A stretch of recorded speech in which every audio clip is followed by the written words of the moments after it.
Ito yung pagkain ng baby kong 6 months old for 1 week. Meron siyang carrots, kangkong, sayote, baguio beans, at patatas. Inuna ko na tong carrot and sayote. Tapos i-blend ko lang siya gamit itong mini blender. Ay wait, dapat pala may sabaw para mas ma-blend ng maayos.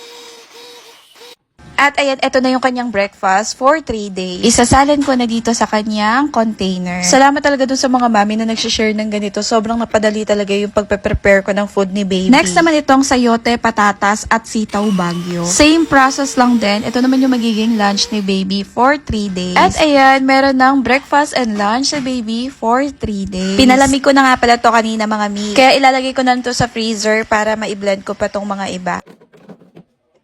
Next naman itong carrot, patatas, at kangkong. Sobrang laking help nitong mini blender na to mga mi. Hindi ko lang talaga masyadong pinapakadurog kasi gusto ni baby yung parang may nguya-nguya siya. Wala na akong container kaya dito ko nilalagay sa milk storage bag yung iba. Actually, mas mabilis initin pag andito. This time sa dalawa ko lang to hinati kasi kakonti. Hindi ko na na-video yung iba pero lahat ng niluto ko, ganito lang yung ginawa ko. Ito nga pala yung tira dun sa last na ginawa ko, apple and patatas. Gustong-gusto yan ni baby. 2 weeks ko na nga pala itong ginagawa at sobrang madali talaga yung proseso. Sana ay nakatulong itong video sa mga mami na katulad ko. Pa-like and share na rin. Thank you for watching!